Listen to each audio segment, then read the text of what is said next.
I was 36 when I got married. So many, many years later, many, many guys later. That's not fun to date until 36 and to struggle to navigate through this unknown portal of when will things change. I'm divorced, and it's a challenging situation, especially because I'm a little bit of a public figure. So everyone knows me. It's embarrassing. I remember that moment in particular of like, do I just, run away? Maybe I'll just move to a different community, or I don't know. And I decided, listen, I got to keep going. I can't run away from life. I came to the conclusion that joy is something inside, and my connection with Hashem is something inside. Kalman was number 216. Oh my gosh, I'm gonna cry. 216. I have a shidduch notebook that I wrote down what number guy, how long we went out, what time period it was, and who set us up. But I would never give up. Baruch Hashem. I was at work, he was texting me, and he said something really, I think I was having a hard day, and he said something really sweet to me, and I wrote back, Shomer hug. And I remember dying, because it was a big step, but I needed to know where we were holding. And he wrote back, Shomer received.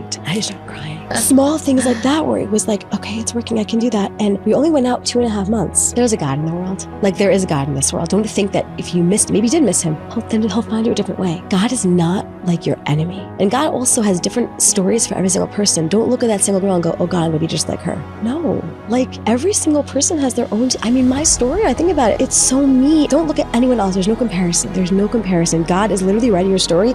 He's got imagine glasses, it's only you. So don't think about anyone else. Welcome back to the Stories of Hope podcast. I cannot wait to share this episode with you. Special Israel edition, Deena and Kalman Flaks. It is crazy how I came upon Deena, and I'm just so grateful and excited to share her story with you. This is targeting a very specific age demographic that we haven't really hit so much. And so Deena, I just want to say thank you. Thank you for bringing your heart and soul to our podcast to heal the hearts and souls of those that are listening. And of course, before we start this episode, I want to check in with you. It's been frigid. Are you hitting up Amazon and all different platforms to try to find warm sweaters, warm hats, hot cocoa, the works? Well, you don't have to waste your time. All you need to do is download the free PZ Deals app, because with the PZ Deals app, you simply type in what you're looking for and they will send you the item that has the best deal. There's no better sell because they sell themselves. So download the PZ Deals app, because with PZ Deals, you'll never pay full price again. Now, I want to welcome you to participate in one of my favorite mitzvot, that is giving tzedakah. With the free Kol Chabad Tzedakah Pushka app, you can give tzedakah in seconds. I don't think in the history of mankind it's ever been easier. It doesn't matter if you're in Hong Kong. It doesn't matter if you're in New Jersey, the 5 towns, the 5 boroughs, or Alaska.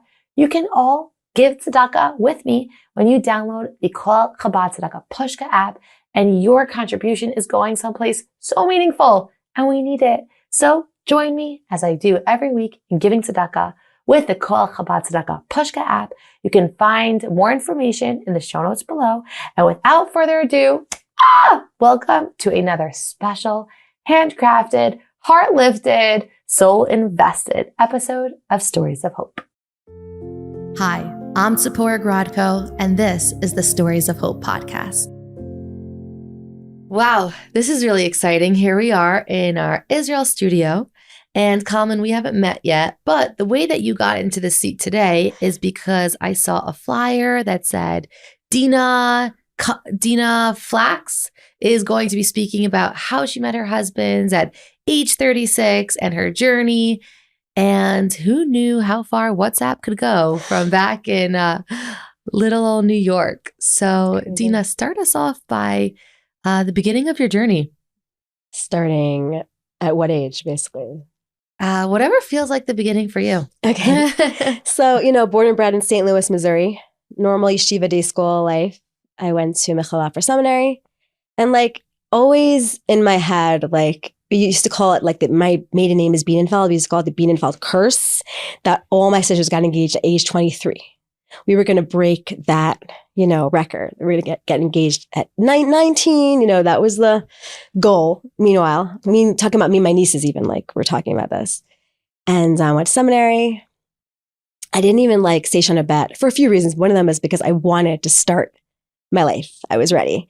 I went to a college in Chicago that was very pro-career, very career-oriented, like you may get married within your college years. So make sure you do things right. So everything was like, marriage-minded. And so the pressure didn't come from anyone except for myself. I was one of the first of my friends to start dating. I waited my 6 months after seminary, so that you don't feel like you're dating a seminary, they feel like they're dating a girl. And I was like, ready, I'm in, 19 and a half, I'm ready to start dating. And And at that time, was 23 considered old? Correct. We wanted to break that and get married as soon as we could. Yes. And can you share with our listeners how old you were when you did get married? I was 36 when I got married. So many, many years later, many, many guys later. And it was a long journey. I learned a lot. And but it was crazy. It was very, very crazy. And like I felt like, okay, I'm not a Beis Yaakov girl, like I know how to talk to guys, 110 CSY. I was excited to start dating. It was like fun. And then I started counting the guys. Yeah, I think in the beginning when it's exciting, it seems very fun because everyone thinks at my convenience when I'm ready, then I'll meet someone. When it stops being fun, like that's when I'll meet someone. And then rude awakening, blah, blah, blah, blah. But not to, God forbid, scare anyone, but just to have like the honest conversation of that's not fun. That's not fun to date until 36 and to struggle to navigate through this unknown portal of when will things change? And I know we're going to talk about that more. So thanks for sharing a little bit about yourself. Yes. And I can't wait to hear more. Wow. Kalman, tell us a little bit about you. Sure. I grew up in Brooklyn, a really warm family, great childhood. I actually lived in a 2-apartment house. I got to play 3-on-3 with my brothers and cousins and my dad, a lot of basketball, a lot of football. And where do I go from there? I went to MTA. I dormed there. I was a very religious kid. Actually knew that I wanted to be a rabbi since I was like 13 or so. I was doing outreach. I was inviting guys over for Shabbos and stuff like that since I was a young kid. That's so special. Worked out just naturally, it was something that was an affinity. I love Torah and Tefillah and Shabbos. So I wanted to share that. So I got involved with Camp Nagila and various other outreach places and met people in Brooklyn. So I would have like the Russian kids would come over for Shabbos. So that was great. When I went to yeshiva at the Kotel. So then I had a big dilemma because I basically had to choose what path I was going on. Either I'd do my original path, which would be like an outreach rabbi, kind of college campus was the kivun. Since I was a kid, I was learning a lot. I was reading every book I could get my hands on to try to have the answers for all the questions. And that was one path. But I also saw it as realistic to make aliyah. I learned Hebrew in yeshiva and knew about the importance of living in Eretz Yisrael. So that was my big decision. Ultimately, I decided to stay in Israel, go to Bar Ilan University, and I joined the army eventually, and in Kfir Brigade, which is like Hebron area. That's where I've been doing my reserves for the last 17, 18 years. Wow. Thank God. And then basically after army, I continued in college. And I was in my path of kind of wanting to see if I could get a job as a Rebbe here. Started working as a madrich and then as a sholem eshiv in different yeshivas here while doing college, while doing smicha, and started dating. So everything was kind of going according to plan. Things were good. I got married. It was one of the storybook situations. I'll also just zoom out one thing that is a little different. When I was like 22, 23, like a lot of chevra who are in Israel, you have to find a place to go for Shabbos, The first, it's like fun. Every week, a different group of people you meet. But ultimately, it's annoying because you have to find a new place for Shabbos and it's frustrating. And also, I like my Shabbos meal like with a certain vibe. I like it being Torahful. I like it, joyous, singing. So you don't always get that when you're the guest. You're not in charge, So I came up with this idea when I was, I think, 22 or 23, that I would make my own Shabbos meals, and I'd make big Shabbos meals because I didn't have an apartment. I was in a dorm. So I'll make big outdoor meals. And at first it was like 5 people, 10 people, eventually became like every week, 20, 30, 40, 50 people. A lot of people came, and it was fun. It was sweet. And I called it the House of Love and Prayer of the Rova, of the old city. It sounds like the most perfect name that could possibly exist. Yeah, I was inspired by Rav Shlomo Carlebach, who opened that up in the 60s, of a place where everyone who came in felt welcome. So that was another big thing that was happening in my life, that I became like kind of a known part of the Yerushalayim community because of these big Shabbos meals where everyone was welcome. And I didn't have to rely on other people to, provide the vibe for my Shabbos meal. I could just make it myself. Yeah.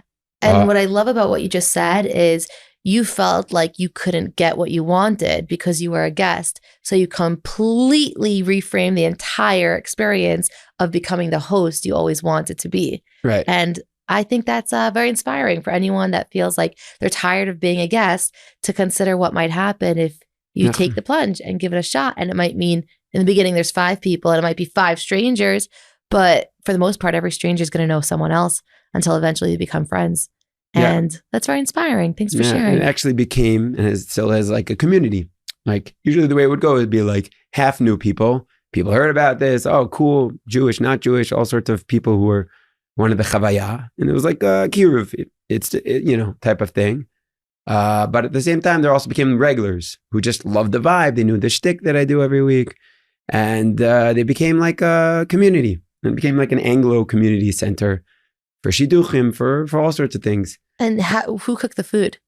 I kind of came up with, I'll be honest, I don't think most people come for the food. People, no. So I came up with easy, simple recipes that I would just be like, I make a big soup and, it had to be big. You had 100 people. A big pot. Yeah. And I remember I would like cook it in my dorm room and like, throw some broccoli that I bought. And I'm not a fancy cook. So soup mix and like some vegetables I cut up. I used to be, when I was starting off, I would just take the leftover meat from the yeshiva, and when they had leftover food on Wednesday and Thursday, I put it in the freezer, and then mystery soup, and then I put it out for the main course, save some money. Now I'm a vegetarian, so basically salads and kugels, stuff I buy from the shuk, and things that are easy and simple. But it highlights a lot because people don't even need to be fed physically. They just want to be fed emotionally and spiritually. Yeah. It sounds like that's what you were doing. Yeah. I'm sorry to have interrupted you. No, you're not interrupted. That. You got it. You nailed it. People are there for the other people, to meet other people. People like the vibe. We try to sing and dance every week. And so people don't come. I try to provide as good food as I can, Mm-hmm.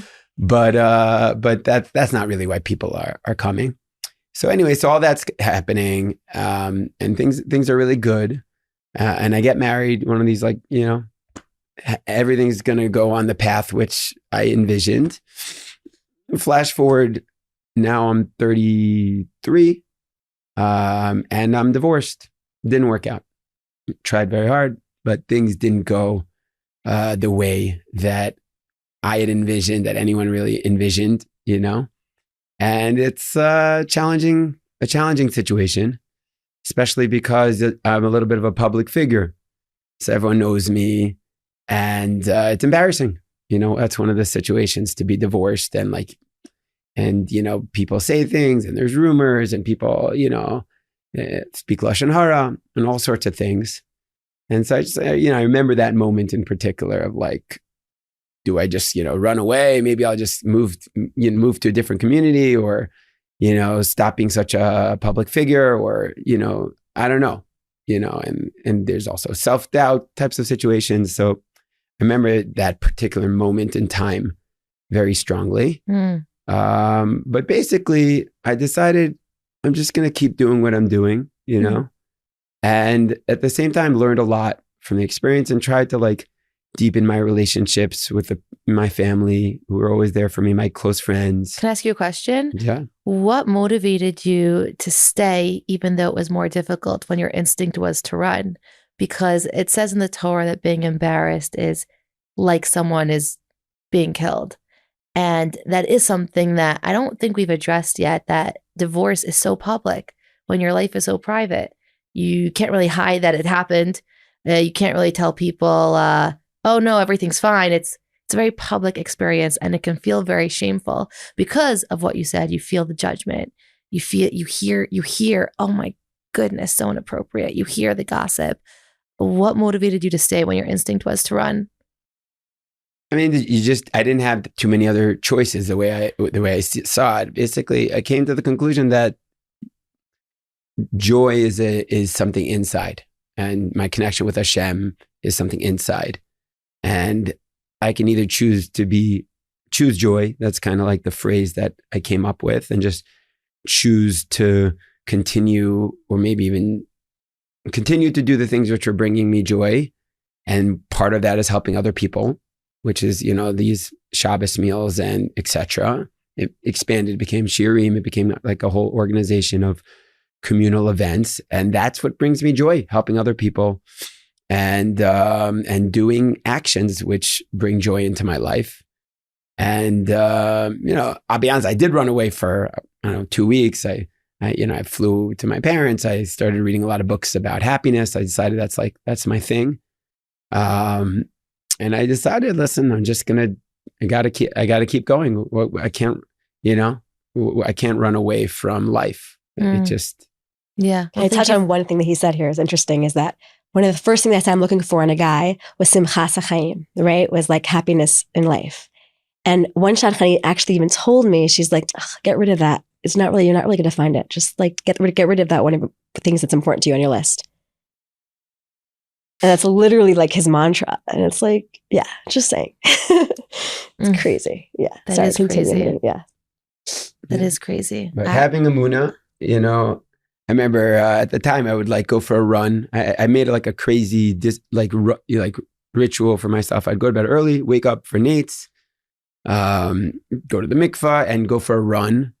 And then I would listen to podcasts, So I'd listen to Living Emunah by David Ashir. And I also started listening to Tony Robbins types of stuff, anything that just kept my positivity up and just gave me the discipline to just keep going and just keep pushing. Yeah.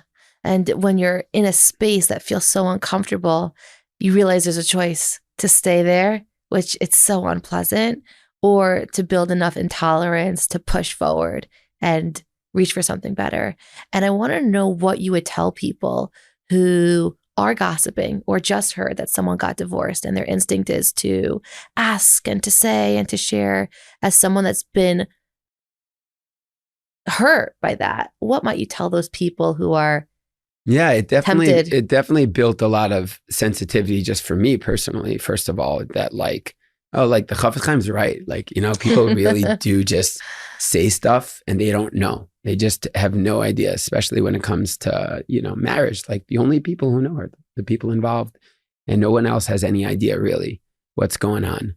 And just to basic, it's cliche, but it's true. You really can't judge other people. You really have no idea what people are going through. And even if you think you know what you're going through, they're going through, you really have, you don't know. You can't know. Yeah. So just, look at the good in other people and don't even try to analyze or break down and say, why did that happen? Oh, I can't believe in this and that. So that's. Yeah. Use your time to be a builder, not a destroyer. Right. Essentially, just in general, don't even talk about other people. That's just a general rule. Yeah. Don't even talk anything about other people. Just speak good. And I'll be honest, I think we do have an amazing community, and most people totally do get it and don't judge and don't just move on, Mm-hmm. And it's awkward, but okay, whatever. Everyone's on their own journey. And so most people do have that headspace, at least in my community. Mm-hmm. And there definitely were some people that didn't have that. And I basically learned that I don't worry about that. Yeah. I can't worry about other people's stuff, even if it's about me, their stuff. But I just keep moving, keep pushing, keep doing. Yeah. I think sometimes when someone hears rumors about themselves, they think, oh no, it's about me. But just like you shared, it's that other person's problem that their mind is taking up space about you. It has nothing to do with you. It's all about them. And thank you for sharing. I hope anyone that's in that position now or has been in that position feels very validated and seen. So thank you. So Deena, tell us a little bit about your navigating singlehood. You missed the Bieberfeld? The Bienenfeld. You missed the Bienenfeld curse of 23. Yes. You're watching your friends get married. What And was that like nieces for and you? nephews. And nieces get married. Yeah. I'm the second to last in my family. So my nieces and nephews are like around my age.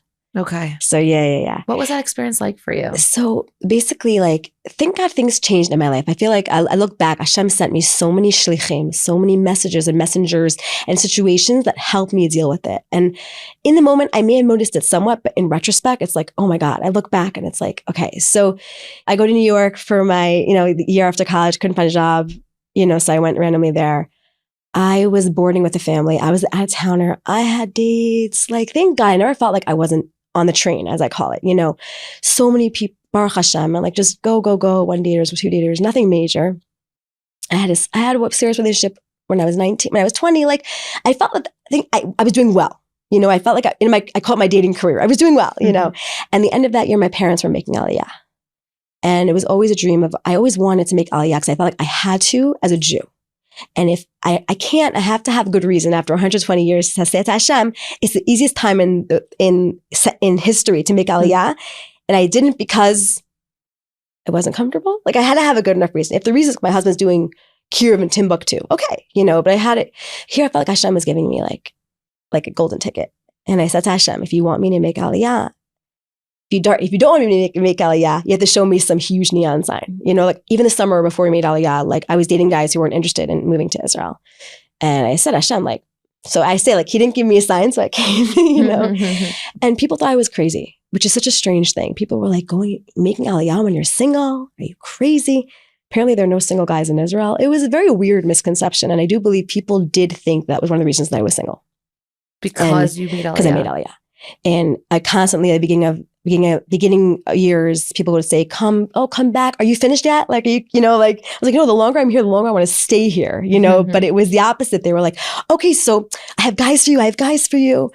So I did do those summers in America for my shidduchim, One specifically, I remember that I went with like a list, like my friends, like we have people just come. I said, okay, I'm in between jobs. I'm coming.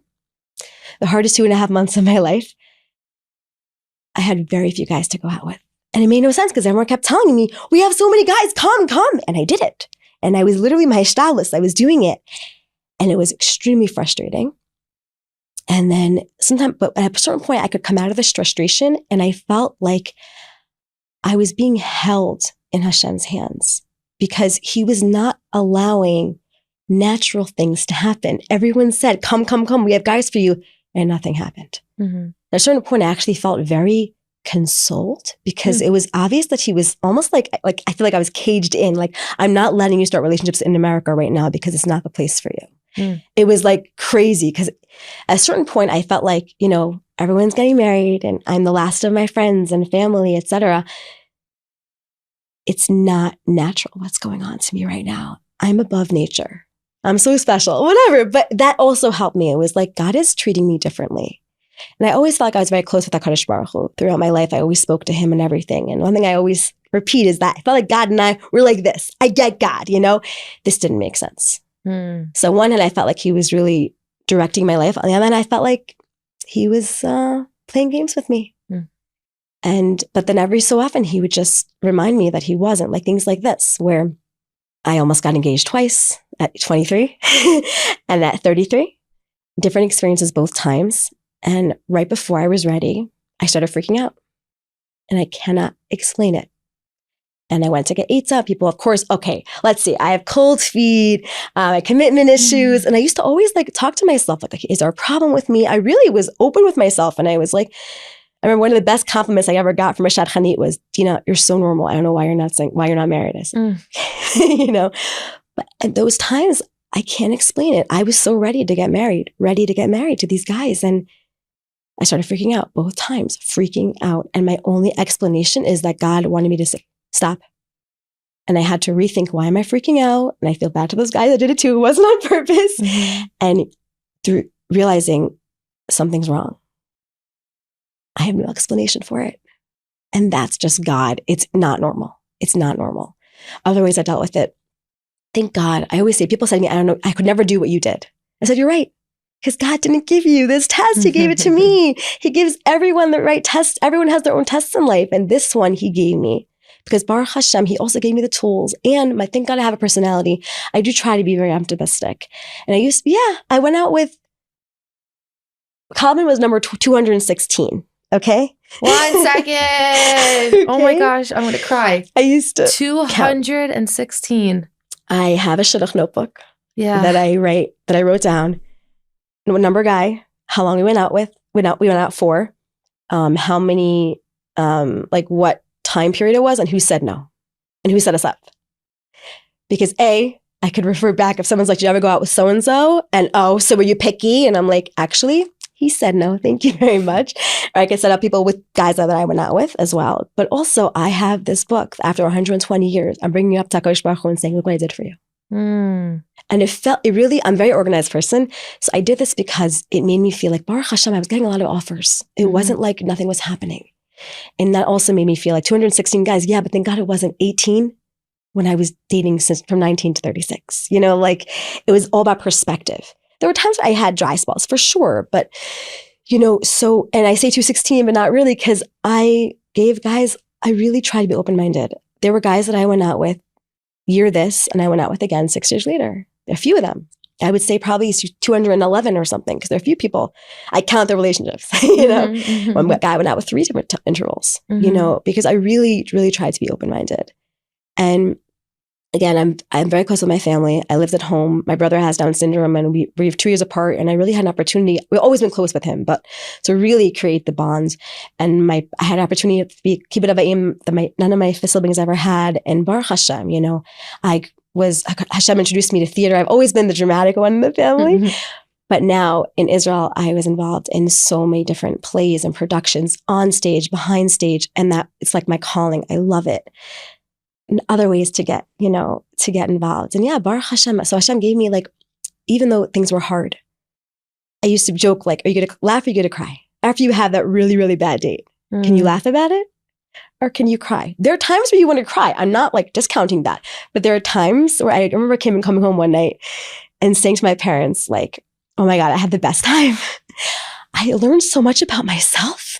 I never verbalized certain feelings and passions I have about myself. And I'm really cool. I didn't know I felt this way. And I was like, what about the guy? I'm like, I'm not going out with him again. Forget him. But I had an awesome time. And that was also, thank God, often the way, if I had a really bad date, I'd come home, my mom and I would just start cracking up. Was this a natural coping mechanism for you to be optimistic and positive? Thank God. I have to work on it. I definitely have to work on it. People would set me up with guys who were more depressed. And I was like, no. I need someone to help to continue that with me. But definitely, my mother taught me one of the greatest tools is to laugh at yourself. And I did that tremendous. We used to say oh, wow, the resume sounds really good. He must be bald, fat, and ugly. Because he sounds too good. But that's how we dealt with it. Thank God. Yeah. I'm not saying there weren't hard times. But it's also, how do you see things? Look, Baruch Hashem, Baruch Hashem. I went out with so many guys, 216, whatever. I went out with very few jerks. And I see that. That's an amazing thing. Baruch Hashem, most of the guys were nice people. They just weren't for me. People would say, I have a guy, he's such good midos. I'm like, that's great. Most of the guys I go out with have good midos. That's not a chiddush here. Wow. Thank God. And I think people also, they may come with colored glasses. Every person over a certain age is messed up. If you do that, you're going to see them that are messed up. You're right. But I learned just so much about people. And coming to Israel also, people from Sweden. I went out with so many different types of people, different hashkafos. I also was able to solidify my hashkafa as well through that experience and meeting different types of personalities and backgrounds. Yeah. And learning also that someone who dresses a certain way does not necessarily mean he acts that way. I grew up, my father was the rabbi of a shul. He's Rav Soloveitchik's student, black hat, suit. I thought my husband had to wear white and black to be a Ben Torah. That's what it is. And I started going out with guys who were very colorful, through and through, physically and, spiritually. And it was oh, wait a second. And I went out with God. Look, I'm the product of a second marriage. My father had 3 girls before he married my mom, my mom's first marriage. So 3 and 3, but we never call ourselves half siblings. We are 6 siblings because we're very close, thank God. So I was very open-minded, and I said, I'll go out with a guy who's divorced with children. My mom's like, you don't have to do that. I said, how can I not be a hypocrite? But that also made me very open-minded. And at a certain point, I just said to you don't know what God has for you. You don't know. It was very humbling. At a certain point, it's like I couldn't imagine who, how, where, and when, but I would never give up. Baruch Hashem. That was really every time I went on a first date, I was like 19 again. Hashem gave me this incredible gift of hope that I mean that totally not, but I did not, that it was really a gift every single time. Hey, everybody. Are you ready for the most exciting event of the season? The only all-women's Jewish indoor run in the world. That's right. It's the Run for Chesed event of the year. You can run or walk the 5K, and every step you take will help those rooms be full. Chesed 24/7 is there for you 24/7, but they need our help. So take your friends, take your mom, take your bubbies, and anyone in between, and get ready to join us for the 5K run in the American Dream Mall on February 22nd. It's an event you don't want to miss. There's going to be incredible energy, incredible people, and every step you take will enable Chesed 24/7 to continue to do their important work, making sure the hospital rooms are full with kosher food, with candles, with anything that someone you love or yourself might need in the event that you are stuck in a hospital. There's truly no other organization like them, and they need our help. So join the event of the year. Bring your friends and family and quickly sign up at runforchesed.org. That's number 4, runforchesed.org. And guess what? I'll be there too. So run alongside me, cheer with me, and be a part of this incredible experience and mitzvah by signing up at runforchesed.org. I can't wait to see you there. I have an extremely important announcement, so please listen up. We don't want to wait for tragedy to teach us a lesson. We want to act now so we can protect the ones that we love the most. Responsibility is the best policy, and that's why I'm here to talk to you about B'Sefer Chaim. What does B'Sefer Chaim do? When someone gets married or when they marry off a child, they plan for the future. They make thoughtful choices. They lay the foundation for what comes next. And life insurance is one of the cheapest, simplest, smartest things you can do. Responsibility becomes the best insurance policy. It's not just a nice idea, it's a basic. It's something, God forbid, no one should need to do, but they may need to have it. Whether someone's starting out, settling in, or just becoming more aware, it's never too early or too late to make a responsible move. And there's never a smarter time than now. Same loss, different ending. With life insurance, the ones that you love, their future can stay intact. And without it, everything can fall apart. We're all familiar with the campaigns, with the public embarrassment of a family that simply can't afford to live because they didn't have a life insurance plan. And it's never been easier to purchase it than right now. It doesn't take the pain away, but it could protect the people you love.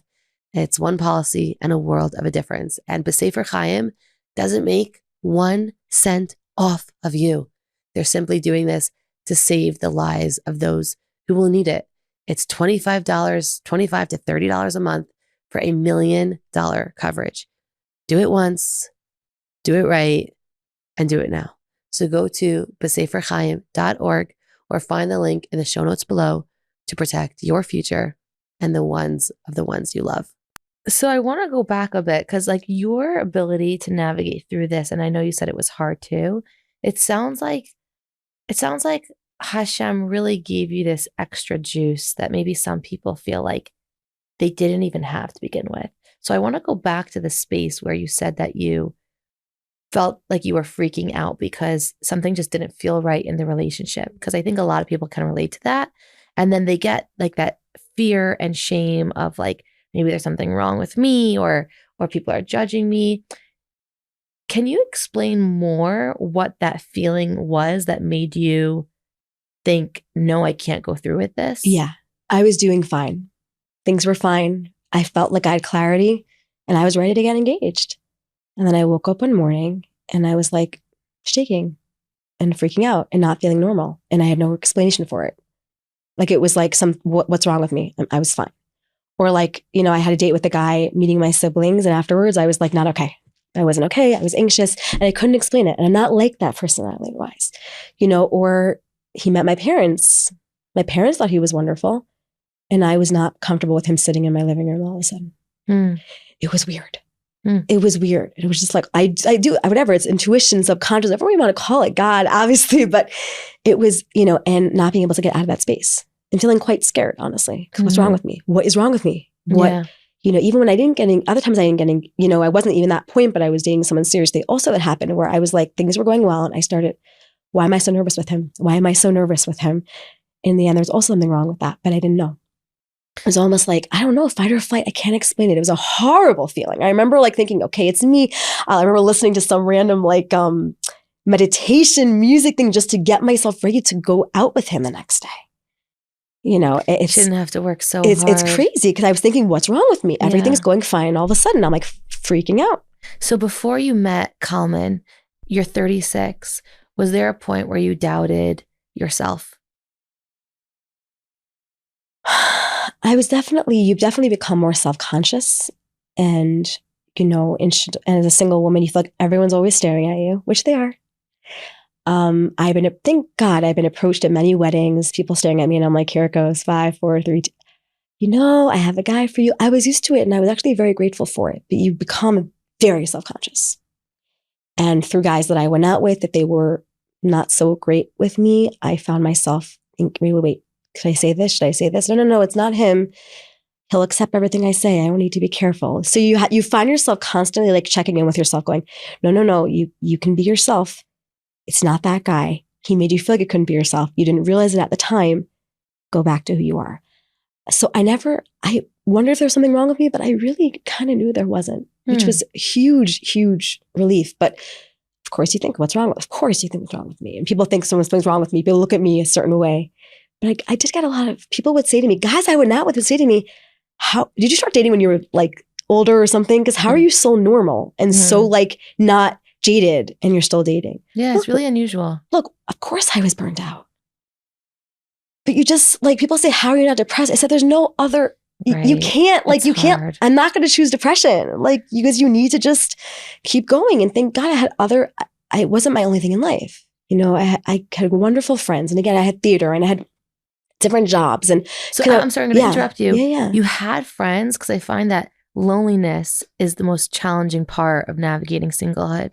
You had friends and community in Israel, and then we're going to go to you, Kalman. I didn't forget about you. I'm enjoying. I don't say community is like, it's hard in Israel, it's different, but how's friends, it different meaning because like in Israel, it's hard to find communities. Like it's in America, community is more like your shul where you live. Here, it's like, unless you live in certain places, it's kind of like your inner circle. It's unless you like really are involved in the shul. It's different here community-wise. Oh, I thought the opposite.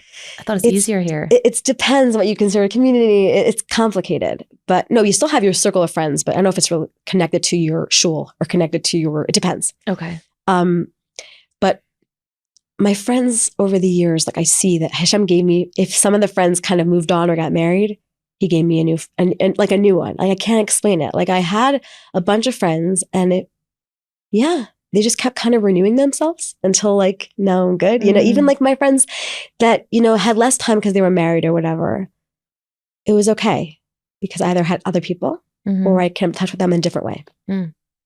That definitely kept me going. Also, thank God, my family, my parents are my biggest mentors, which is very rare. And I'm very, very grateful for it.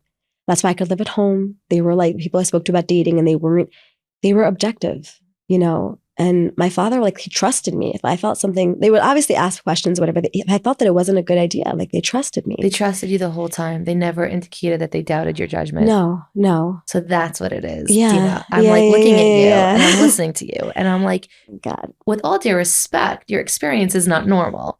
Meaning your attitude and your nature. And it could be like God-given, but I'm also sitting here thinking like, the process is so grueling. Where is this optimism and confidence coming from? Because rejection multiple times for years and years and years doesn't lead to joy and a radiance and a confidence and faith and what you're sharing. And this is so important. If you're a parent, if you're a sibling, if you're a mentor listening, but especially if you're a parent, like your life could have been so much more difficult if you had not been given that reinforcement from your parents of like, we believe in you, we trust in you. It fuels you in a way that nothing else in the world can. It's huge. And It's huge. so if you're a parent that's struggling to do that, we had this like unbelievable panel in Muncie actually with parents who had children that struggled to navigate through dating, and I would give them a shout out, but I don't know if they want that, so I won't. So if you're listening, you know who you are. And one of the questions was like, what do you think your kids needed that you didn't give or struggled to give? And they said like, to just believe in them, even if I didn't, because disbelief wasn't helping the cause, wasn't motivating them to feel better and to change their actions. Like believing in them would have helped our relationship and enhanced their life. It's a game changer. So if you're struggling, it makes sense. It would probably be really hard for me too, to pretend I believed in someone if I thought they were making choices that were ruining their life. But the way you feel towards your child will either enhance or make it more difficult, whether you think what they're doing is right or not. So please, please, please, please, please believe in them. I'm going to end on that note, but thank you for sharing. No, for sure. Sleuthing resolve. Yeah. But also credit to you. You're a beautiful neshama. I don't want to discredit your hard work, which you clearly invested so much in. But look, I'm not going to paint a picture all gold. Yeah. There were very, very hard times. There were many, many, many tears. There was beyond frustration times. There were times where I was like, Hashem, I don't know what you want from me. I'm done. I don't want to talk to you today. And I'm telling you right now, I'm not davening to find my Bashar today. You can do whatever you want with that. Oh, definitely. Oh, there was anger and there was, I'm not color coding it. So I need to hear it all. No, I will definitely. No, it was very, very difficult. And there were times where, like, Hashem, I don't know what you want from me. Especially when my nieces started getting married and everything and having kids and everything. When your nieces had kids before you got married. Oh, yeah. I'm like, yeah. Thank God my siblings did not. I'm very, very grateful with that. No younger siblings happened that way. But no, it was, and when they got engaged, I was like preparing myself for it. The actual wedding was easier because I was like excited to like get up my dress and like I'd focus on the exciting parts and seeing everyone I hadn't seen in a long time. Mm-hmm. But almost every chuppah, my sisters would sit next to me and we would cry. I often was crying for other reasons. So I was getting emotional for other reasons about Mashiach and Mishkachech during the wedding. Mm-hmm. But that was their way of every time they put their arm around me. And it was the way of, we're not saying what we feel, but we're here for you. And we know this is not easy.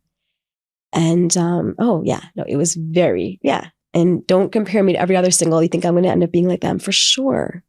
No, it was not easy. God helped me remember, I think he really does cloud out a lot of the difficult parts. I'm very grateful for it. I know it was extremely difficult. Every birthday, every time people would sing Odi Shama at like our family, thing is because my nephew was engaged, I would cringe. And at a certain point I would start crying and I felt horrible that I was like ruining the simcha, but that was real. I remember one Seder, there were two engaged couples and I was like with crutches because I had to work on my leg. And I remember saying to my mom, they got the thing, I have crutches. That's what makes me special this Seder. But I remember my sister sat next to me the whole time.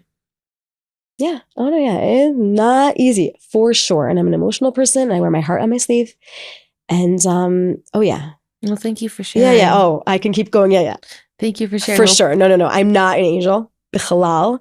God gave me tools, but it was still well, let me clarify. Yeah. You are an angel. No.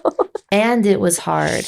And you cried and you felt hurt. And that doesn't contradict you being an angel. Yeah. Yeah. And look, and you also get jaded. Totally. I was burnt out for sure. All the segulos and everything. Talk to my husband. I'm so against them. Sorry. Very against it. Girl, the best way. Against all these things. I always say the best way to make me less religious is to tell me to go to do a segula. Yeah. I didn't get brachas from rabbis. I was not into that. I said, I'll talk to God. If you want to get bracha for me, fine, do it. Mm-hmm. No. I was not, and do this, and always do this if you get married, do this if you want to get married. And I was like, God's not an ATM. And I refused to like do this. Sound like a avodah zarah. I'm sorry. I did a bunch of things. I ran a wedding shtikamach. I ran a shtuchim tehillim group I did my part, but I knew it wasn't magic, but still, like, I think a lot of things are very misleading.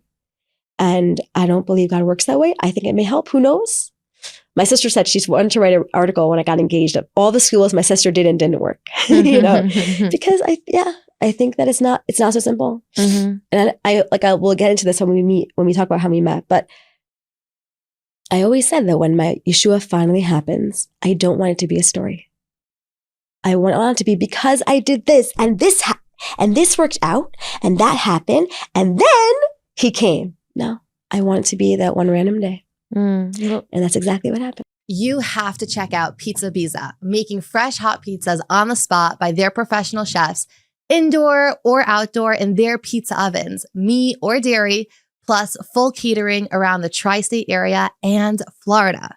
Specializing in events with several hundred people with no lines. You heard right. Full menu. You have to check them out on Instagram at Pizza Biza and visit them at pizzabiza.com. Pizza's my favorite food, so please invite me, Pizza Biza, on Instagram, and check them out at pizzabiza.com. These are the people you want to call. Pizza Biza, I'll see you at my next event. So I would love to start there. Kalman, you want to start us off on how old were you when you met Deena? And like for, I was 33. We're 3 years apart. So I'll tell you from my perspective. Okay. I had been working as a shadchan for quite a while. That's so cool. Did you make not shidduchim? Not like an official shadchan, like that wasn't my job, but as a rabbi and just as someone who's part of the community, I tried to help people out since I was like 25 probably. I worked for POC, Points of Contact, so shout out for them. Now I do it more through Shagririm. Valev. Oh, I love Shagririm Valev. Yeah, it's easy. It's all AI. Just put the name in the database and it makes my life easier. It saves me a lot of time. So I'm still, doing shidduchim, and I'm still doing these Shabbos meals. So this guy, I don't think Yaakov knows this, but Yaakov, 21-year-old kid at the time, comes to my house for Shabbos, crashed on my couch. And Erev Shabbos, I just quickly put him into the system. And Bekitzer, long story short, we made a shidduch. So we found his wife. And wow. As far as I know, they're still happily married, have some kids, all's well. And it was over the years, Hashem helped me be a conduit for a few shidduchim. So after Yaakov's shidduch and another one with the shadchanit, I called the shadchanit lady that I had co-shidduched with. We were a shidduch team. And I remember I was walking on the Rav Kab and I told her something which I didn't want to tell anybody else, that I myself was single. Because when I first got onto the POC, I was married and I was a rabbi. So of course, I was like perfect. And now I was single. So I didn't want to then officially, I think single people could still be shadchanim, but it doesn't look so good. So I didn't let people know that I was single. But since I had made a shidduch with her, I felt close with her. And I told her the truth is I'm also looking. So right away she said, "Oh, really? I didn't know. Oh, I have a great idea for you." And she suggested Deena. It was immediate. It was crazy how she thought of it right away. Yeah. And the truth is Deena was 3 years older than me. So that might be why I never saw her on the searches. Usually do a certain age. I wouldn't naturally have considered dating a girl who is 3 years older than me. I was 33. I know I wanted to have a family. I didn't have any children. But I thought it was from Hashem. I said, you know what? She made the idea. I'll look into it. And everyone said great things. I said, I'll give it a shot. Why not? And also because of all of my life experiences, I knew what was Iker and what was Tafel, so to speak, in terms of what to look for. I knew pretty much exactly what I was looking for. And so the rest was history. We dated and it all went great from my perspective. Obviously, it's more complicated, but long story short, we dated. It went great. We got engaged. Actually, I remember it was Hanukkah. When did you know you wanted to marry Deena? It wasn't a magical moment where I was under the moon and then her hair glittered. It was just this makes sense. It's fun hanging out with her and she's got all the religious values. I would only date a girl who had, those religious and personality values that I need. And she was crazy enough to still be dating me, you know, with all my stuff. And we both, but I right away told her everything. I told her, you know, exactly what I'm looking for and what's a red line, what's not, and what, you know. 7-page resume. Yeah, I told her. Wait, serious? 7-page resume? Yeah, I was pretty, not like, and this you must like sign here if, but like, and look, there was stuff I put on there that wasn't exactly, you know. I don't play basketball. I'm Right. sorry. But it happened to be that Like, I wanna go play 99.9%. No, I wrote exactly based on my life experiences, what I was looking for and who I was. And I knew myself pretty well.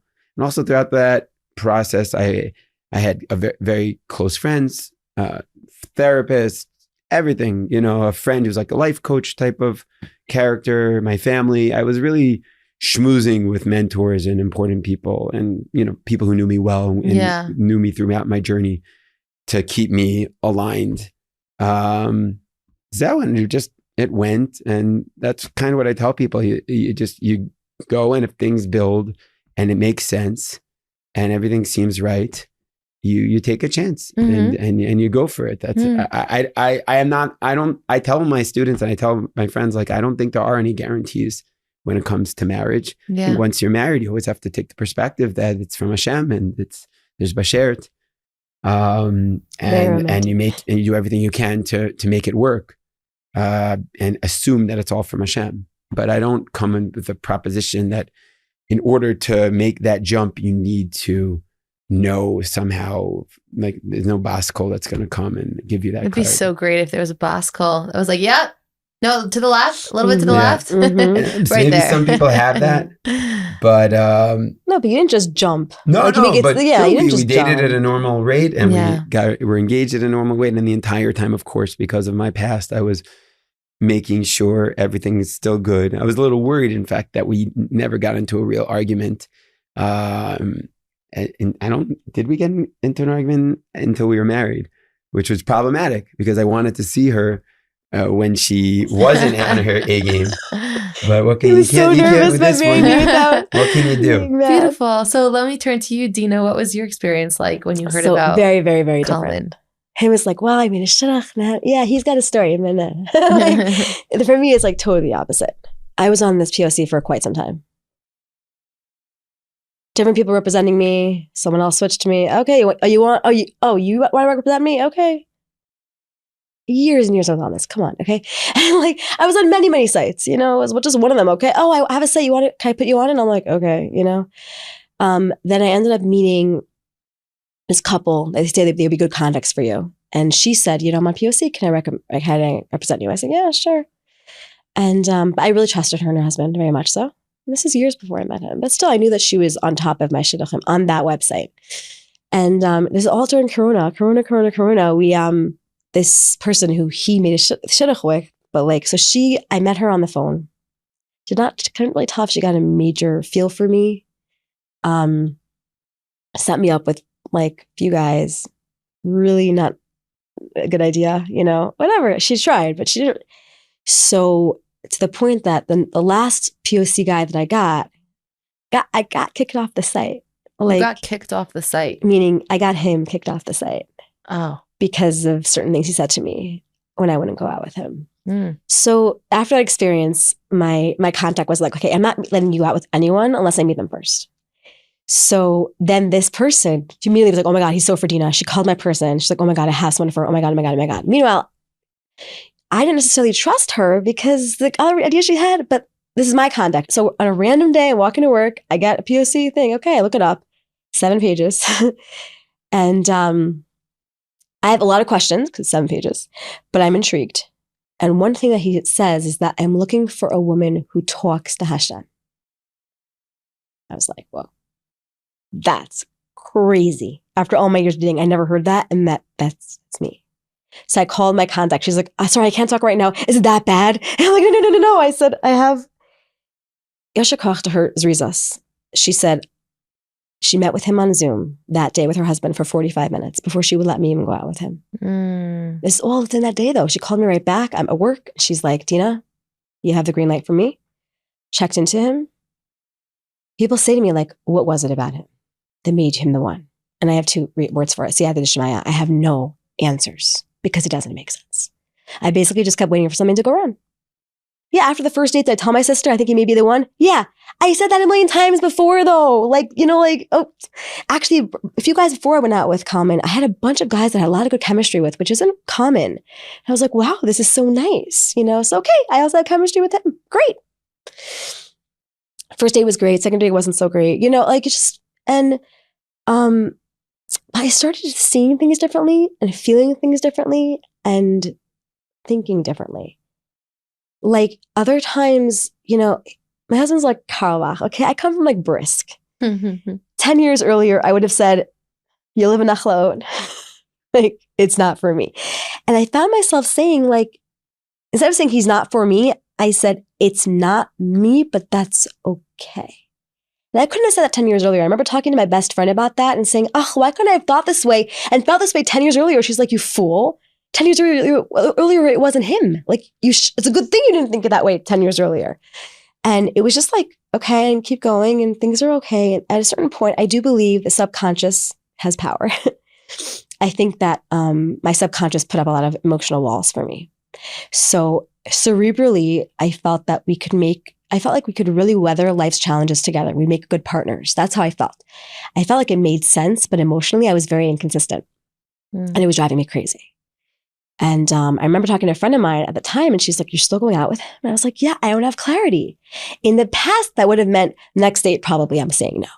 And I said, I don't have clarity, but I'm still going out with him, which was also strange for me again, and I was davened. And I also spoke to a Rav because someone had said something to me before we went out that they were upset with me, that I didn't go out with the person they wanted me to. And I was afraid that they did something in Shamayim. I don't know. Like, I got it was weird that just came to me. And I was, because something didn't make sense. Like, things were going well. Like, why can't I feel that way I'm supposed to?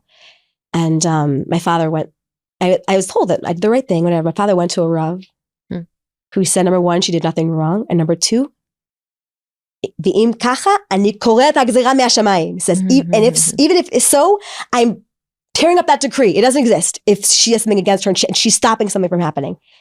I kid you not. After that, we had a date where I kind of tested Kalman. Because often he would talk a lot on the dates, and I didn't let him talk. I didn't shut up. I wanted to hear him respond to me. I was like having a hard day at work, whatever.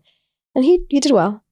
And at the end of the day, we talked about something about another guy that I had gone out with, whatever. And like, he understood in ways that I didn't tell him, but he got it. And something like broke a little bit. And again, with us, something interesting about having a conversation about a guy that I went out with. And it was like, he got it without me telling him much. Something broke that night. The next morning, I was like, giddy. Also, something that I forgot, he played, like my father says, he played his cards right. Other guys that I go out with, and again, everyone's different, they ran towards me when I wasn't ready. And then I said, oh yeah, I feel the same way. And I brainwashed myself to feel that way, didn't. And then push comes to shove, I get engaged and I start freaking out. Yeah. When I was feeling emotionally inconsistent, he wrote me this like really beautiful like text message for next date, like how I'm feeling. And I was like, oh my God, what do I say? And I was honest with him. I said, look, I really feel like we'd be cerebrally really make good partners, but emotionally I'm very inconsistent right now and I don't know what to do. He told me later he would start freaking out. He's like, oh God, I thought we were on the same page. I thought things were going well. But he responded really smartly. And he said, let's daven that Hashem gives us both clarity. That's really...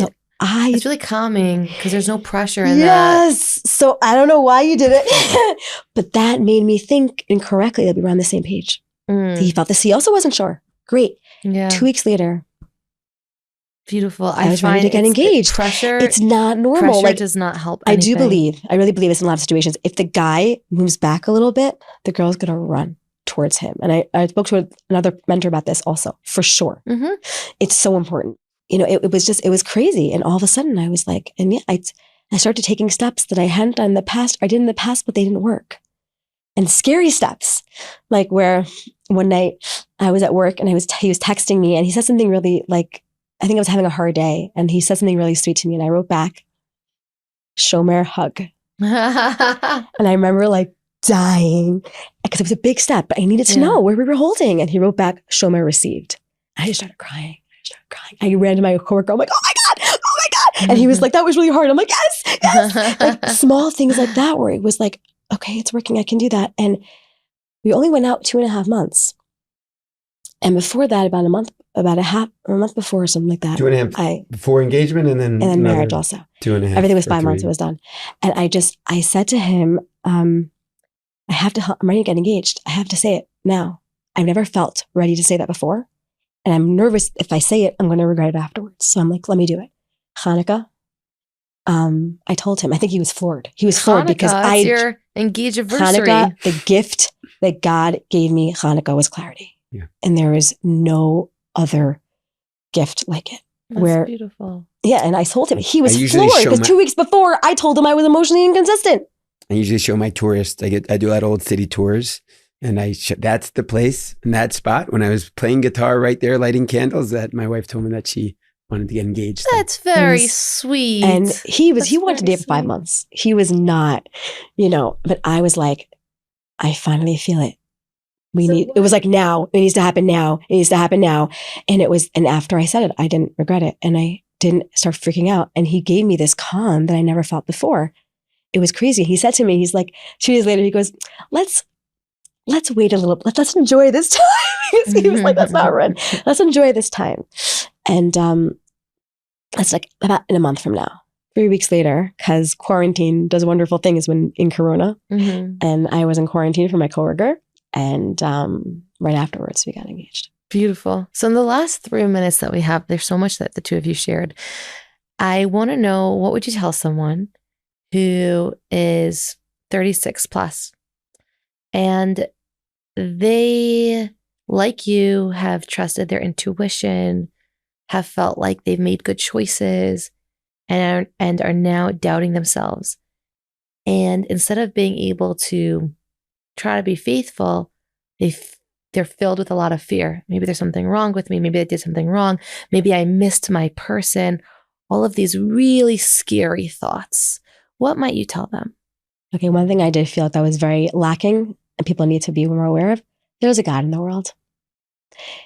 If I lived in Antarctica, my husband would be doing research in Antarctica and come meet me there. Like, there is a God in this world. Don't think that if you missed, maybe you did miss him, he'll find you a different way. God is not like your enemy. And God also has different stories for every single person. Don't look at that single girl and go, oh God, I'm going to be just like her.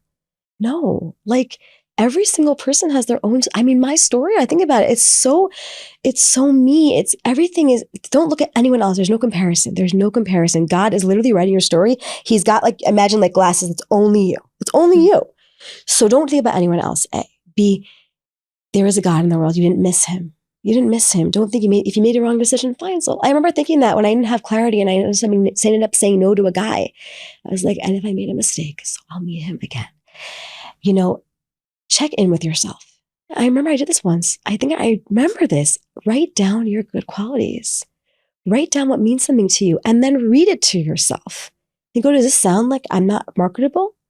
Does this sound like, and again, God is in charge. No one else is. I would have Shadchem telling me, well, I don't have a guy for you. I'm like, that's fine. Don't make it sound like I don't have a guy for you. So therefore, if there's no guy for you, you're not the shaliach. That's fine. I have someone else. Don't worry. And again, I really do, my biggest thing is be open-minded because you don't know what God has in mind for you. I, at a certain point, gave up that I would marry a Ben Torah. I started going out with guys who were less religious than me. I thought maybe I would have to be makar of them. I said to Kadosh Baruch Hu, if you want me to be the Deena from Tanakh, who was able to makar of Esav, I'll do it, but I'm not happy about it. But I'll do it if that's what you want from me. When a guy was not sure enough, and I was like, hey, no. I knew my boundaries for sure. But you don't know what God has in store for you. And God gave me a Ben Torah, a Ben Chesed, everything that I was looking for, but I was okay with not. At a certain point, you just come to the point of just being humbling you know what's best for me. And I used to be shadchanit and I stopped because I got very frustrated because I found people were not open-minded enough. You don't know what God has in store for you. Obviously, have your boundaries, but who knows? Maybe I really believe in marriage is never what you would expect it to be. It's so much better.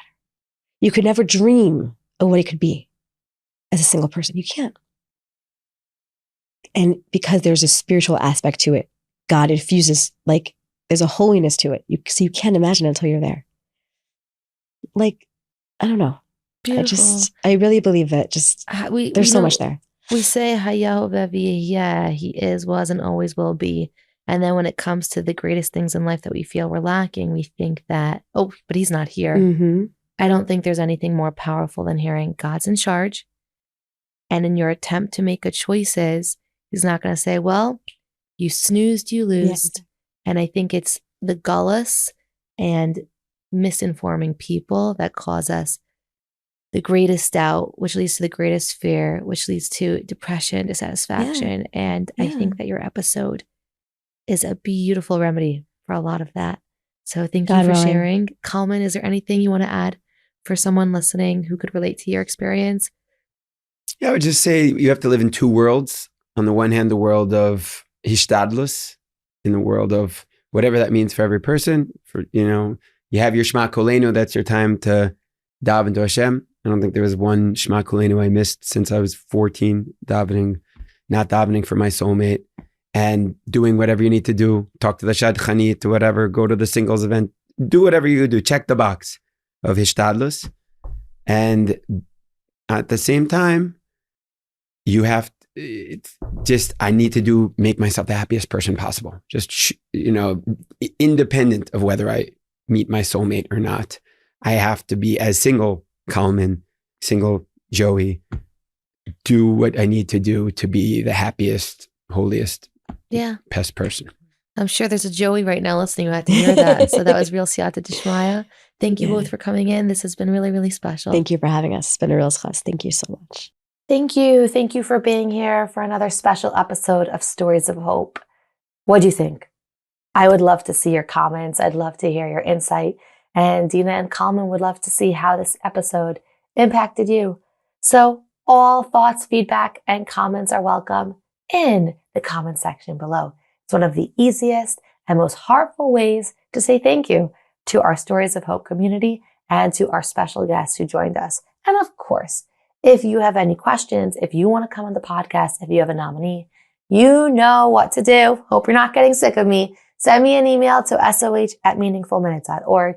If you have other thoughts, if you're confused, if you disagree, I want to hear from you because all I want is to make this podcast better every single week for you. Once again, heartfelt thank you to Deena and Kalman Flaks for stopping your day to come and share your story with us. I'm Tzipora Gradko. I can't wait to see you next week.